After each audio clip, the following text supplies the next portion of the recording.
Welcome back to SourceFedNERD. Here's a Philip. Here's a Sammy boy. Your mission, by the way, if you choose to accept it, but choose to accept it, you gotta come up with a superhero team name for myself, this boy, and Whitney. Ready? Go. Put it in the comments. While you fill out those comments, let's talk about some superhero news that's been flooding our feeds. First up, let's talk about Doctor Strange for a sec.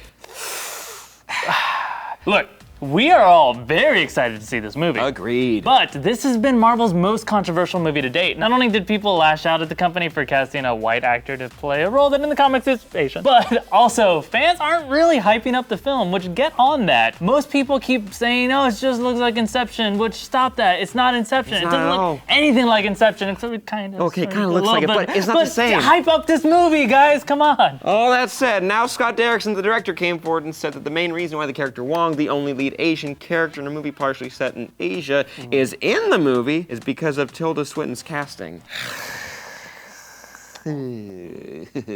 Derrickson stated that he knew the announcement of Tilda being cast as the Ancient One probably was not going to go over so well, and originally the Asian sidekick slash manservant that he's in the comics wasn't going to be in the film for obvious reasons. Just that descriptor's enough. You don't want to put an Asian manservant in your film. Scott and his team decided to rework the character, and Wong is now more of a drill sergeant that trains Stephen Strange and turns him into the man who will one day become the Sorcerer Supreme.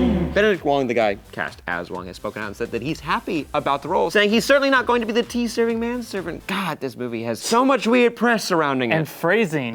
Yeah. Doctor Strange's origins are already kind of tricky because there are a lot of Asian stereotypes in them, and now there's all of this, and I'm just gonna say, forget all of that. Don't worry about it. Have some faith in Scott and all the people named Benedict that are in this movie and the entire A+ cast they got. They're gonna pull this movie together and they're gonna make it a little home run. Hell yeah. But with that said, write all your concerns for Doctor Strange down below. How are they gonna blow it?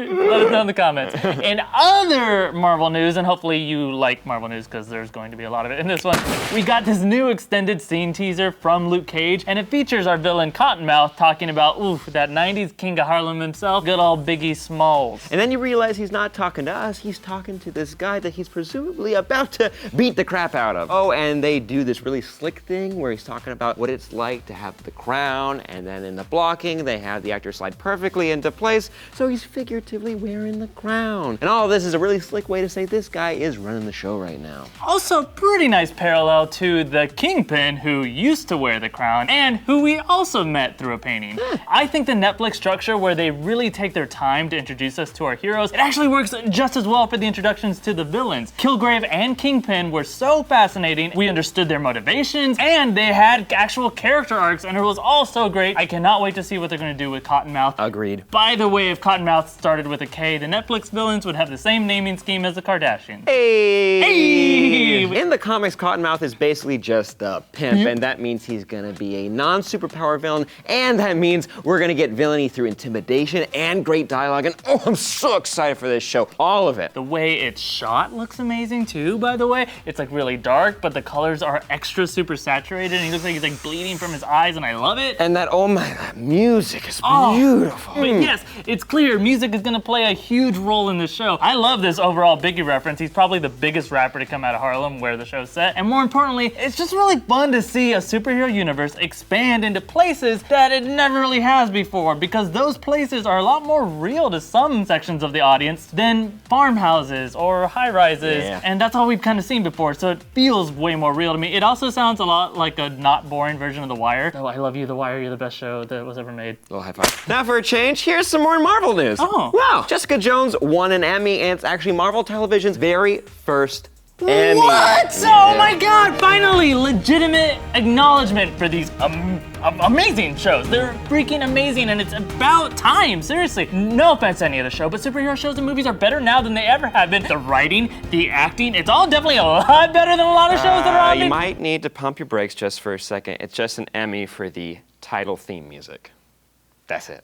Oh, that's it? Yeah. I mean, the title theme music is like detective-y. Yeah. And it's good. It kind of sounds like Dexter a little bit, but it's good. Oh, the David Mack visuals though. It's that just the part. music. It's just the music. That's it. It's Just the music. Yeah. Audible sigh. Congrats to Jessica Jones. But seriously, we need to start rewarding these shows. They're works of art, and this is me planning this idea in a video so that you people request it. Make us reward these shows. Subtle. Now moving on to Marvel news that some people probably care about or are excited for. First up, Ben Barnes has been cast in the Punisher Netflix series. Whoa! Who the fuck's that?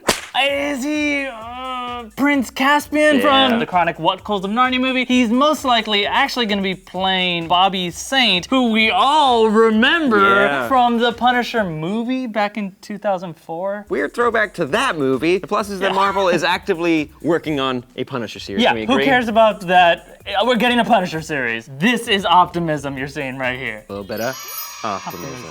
Oh, and also Ghost Rider got a trailer with a flaming car, and here's what it looks like. Look out, Agents of S.H.I.E.L.D., you're getting this. Ugh.